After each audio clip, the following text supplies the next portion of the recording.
Magandang gabi sa inyong lahat mga mahal kong kaibigan. Kaya, sa ating katawan, may mga bahagi na mas madaling maapektuhan ng paglipas ng panahon kumpara sa ibang bahagi ng katawan. May mga bahagi sa ating katawan na tumatanda ng mas maaga kaysa sa iba. Ibig sabihin, halimbawa, ang kaluluwa mo, parang 18 taong gulang pa rin. Pero sabihin na nating ang rhomboid na kalamnan, gitnang trapezius at ibabang bahagi nito, ay parang sa isang 70 taong gulang na. Anong ibig sabihin nito? Sa ibang salita, ang ibig sabihin, may mga particular na kalamnan at ano ang average na edad mo. 18 at 70, sa average, 35. Kaya kailangan nating bantayan ang ilang particular na bahagi ng katawan, sa kasong ito, ang mga kalamnan, na gamit ito, makokontrol ninyo ang edad ng inyong bilohikal na katawan, ang inyong pagkatao, ang inyong bilohikal na edad. Aling mga kalamnan ang pinakakailangan natin ngayon? Ang mga kalamnan na hindi na masyadong nagagamit ng mga tao ngayon sa tamang dami. Ito ang mga kalamnan ng leeg, likod ng leeg, at mahabang extensor ng leeg. Ito ang mga kalamnan sa pagitan ng mga talim ng balikat, gaya ng trapezius at rhomboid, na may itaas, ibaba at gitnang bahagi. At ang gluteal na kalamnan at ang iliopsoas na kalamnan. Sa pagpapanatili ng mga kalamnan na ito sa maayos na kondisyon, mapapalawig mo hindi lang ang iyong buhay, kundi pati ang aktibong pamumuhay at mapapabuti ang iyong mood sa kahit anong edad. Dahil ang unang dalawa, ito ay ang mga kalamnan sa leeg at ang mga kalamnan sa pagitan ng mga talim ng balikat. Magbibigay ang mga ito hindi lang ng estabilisasyon ng thoracic na bahagi ng gulugod at leeg, kundi puprotektahan ka rin mula sa iba't ibang aberya, gaya ng pagbaba ng daloy ng dugo sa utak, problema sa pagbalik ng dugo, at pag-ipon ng dugo sa mga ugat. Iba't ibang aberya ang konektado sa pagbaba ng paggana ng mga organo ng pandama na may kaugnayan sa lahat ng prosesong ito. Pangalawa, ang iliopsoas at gluteal na kalamnan na halos atrofyado na rin sa mga modernong tao dahil sa kasalukuyang pamumuhay. Hindi na sila kailangan. Kasi kung madalas ka lang nakaupo, hindi nagagamit ang dalawang kalamnan na ito. Dahil dito, unti-unting nawawala ang stabilisasyon ng iyong ibabang likod. Naapektuhan ang mga function ng mga organo sa pelvis, na unang-una ay nakakaapekto sa iyong kakayahang magparami. At sa ganitong paraan, ibabalik natin ito. At para sa mga maayos naman ang kalagayan dito, gagawin natin ang pag-iwas. Dahil sa kalagayan ng gluteal na kalamnan, hindi ito negatibong nakakaapekto sa paggana ng mga organo sa pelvis.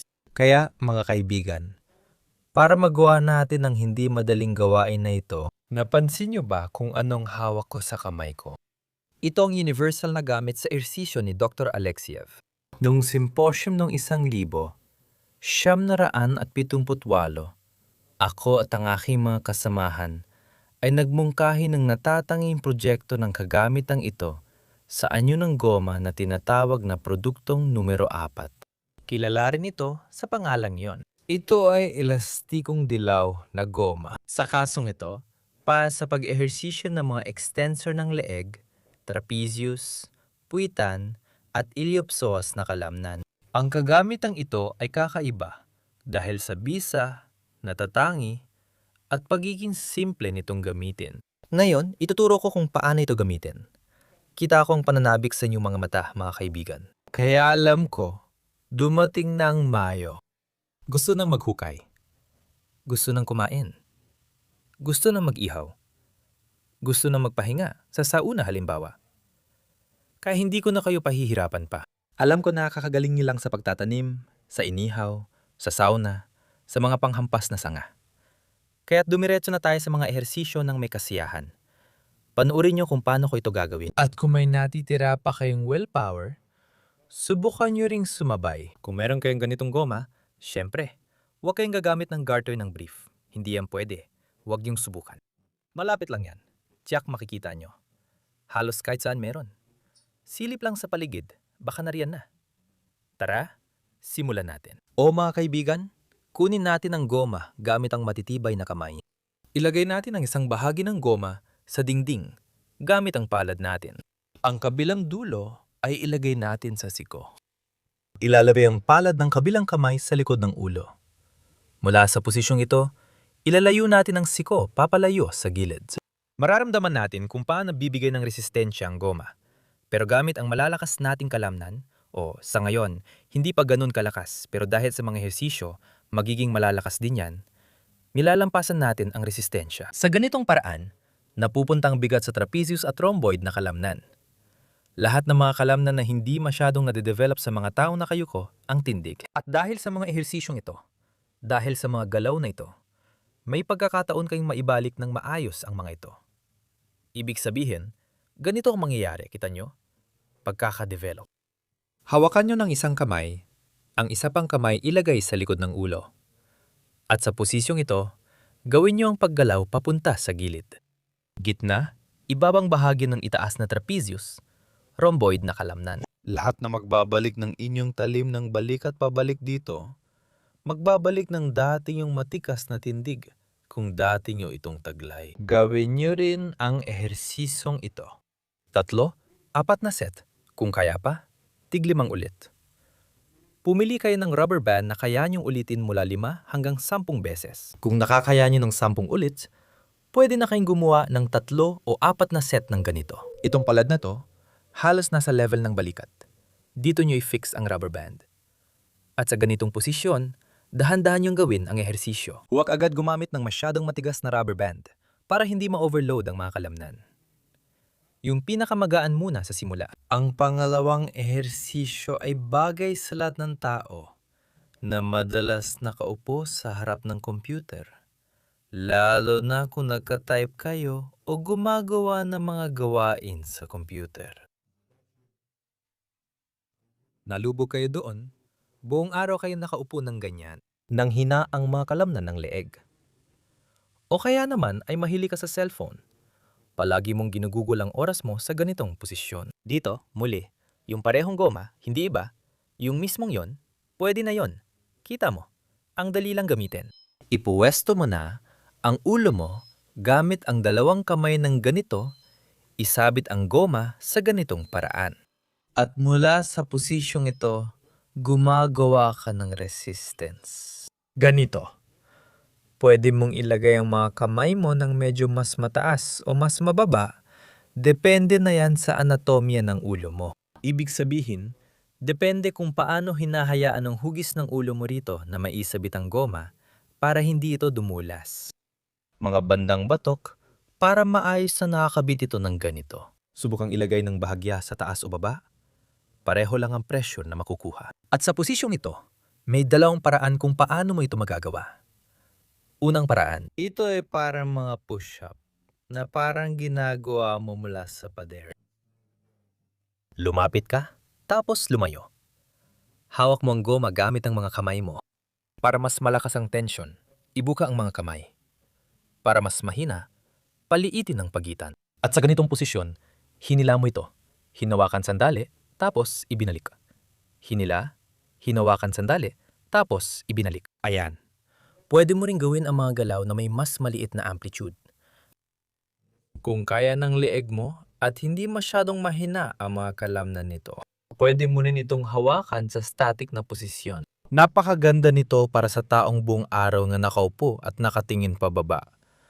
Dahil mabibigyan nito ng pagkakataon na magtrabaho ang mga kalamnan ng leeg. Kung nakakaramdam ka ng tensyon, hindi lang sa leeg, kundi sa pagitan ng mga talim ng balikat o mas mababa pa. Maganda yan, dahil ang extensor ng leeg ay isang mahabang kalamnan na nagsisimula halos sa gitna ng thoracic na bahagi ng likod. At kung ang bigat o tensyon ay napupunta sa tamang lugar, dito mismo, pwedeng mas maramdaman mo pa ang tensyon dito kaysa sa mga kalamnan ng leeg. Kung ang tensyon ay nararamdaman mo mismo sa ilalim ng batok, ibig sabihin, bawasan mo ang bigat o bawasan mo ang amplitude ng galaw. Hindi ito maganda. Sobrang trabaho ng mga kalamnan sa leeg mo. Hindi nila kaya ang bigat at napapagod na ang maikling extensor. At ang 3 grupo ng mga ehersisyo ay para sa taong hindi masyadong gumagalaw na ayaw maglaan ng maraming oras sa pag-ehersisyo pero gusto niyang maging tuwid ang kanyang likod. Kailangan bigyan ng trabaho ang mga kalamnan ng puwit. Dahil kapag sobrang nakatagilid ang balakang, hindi maayos na gumagana ang mga kalamnan ng puwit. Palaging maninigas ang ibabang bahagi ng likod. Dahil ang puwit ay mahalaga para sa pagpapatatag ng balakang. At dahil sa malakas na kalamnan ng puwit, mas pantay na naipapamahagi ang bigat sa buong likod. Ngayon, itong parehong goma ay ilalagay natin sa mga paa sa ganitong paraan. Tumayo tayo malapit sa sofa, sa bintana, o kahit sa pader, bahagyang nakayuko. Mula sa posisyong ito, sisimulan nating igalaw ang paa paatras. Ang goma ay nagbibigay ng resistensya, kaya napipilitan ang ating kalamnan sa puwitan na magtrabaho, dumaloy ang dugo, at maibalik ang nawalang tono nito. Dito, sa dalawang anggulo, maaari mong gawin ang galaw na ito. Paatras diretso, at ang pangalawang anggulo ay nasa mga 45 degree. Kapag ginagawa mo ang 45 degree, iikot mo ng kaunti palabas ang paa na gagamitin mo sa galaw. At mula sa posisyong ito, gawin mo na ang galaw papunta rito, sa gilid. Kung medyo gagalaw ang balakang mo habang ginagawa ito, ayos lang yun. Pero kung napapansin mong sobra ang galaw ng balakang mo, palitan mo ang goma ng mas magaan. O subukan mo munang gawin nang wala ito. Mula rin sa posisyong ito, pwede mong bigyan ng magandang ehersisyo gamit din ng parehong goma ang iliopsoas na kalamnan na kadalasan ay hindi masyadong na-exercise. Hawakan mo rin gamit ang dalawang kamay. Mula sa posisyong ito, gawin mong paggalaw pataas dito. Ang iliopsoas na kalamnan ay isa rin sa mga kalamnan na unti-unting humihina dahil sa kakulangan ng ehersisyo, kaya hindi nito masyadong na-stabilize ang ibabang bahagi ng likod. Narito ang dalawang ehersisyo na ito. Ibig sabihin, ang pag-angat ng paa pataas dito at ang paggalaw pabalik dito. Pwede niyo itong pagsamahin ng maayos. O ayan mga kaibigan, nakapag-ehersisyo tayo. Naramdaman ninyo ba kung paano napupuno ng dugo ang mga kalamnan na kulang sa daloy ng dugo at tumigil na sa pagtrabaho? Ngayon, nakikita ko ang ngiti at pamumula sa inyo. Gusto niyong sumayaw at kumanta. Ano pang masasabi ko mga kaibigan? Binabati ko kayo sa mga pagdiriwang ngayong Mayo. Isang paputok na parang goma ang alay ko sa inyo. Hindi nagtagumpay. Pangalawang subok. Hooray mga kaibigan! Paalala, mas detalyado ang mga ehersisyo sa link sa description. Hanggang sa susunod, mag-ehersisyo at tumulong sa magulang. May nakalimutan pa ba akong sabihin? Sa mga komento dyan, magparamdam kayo. Hanggang sa susunod na palabas.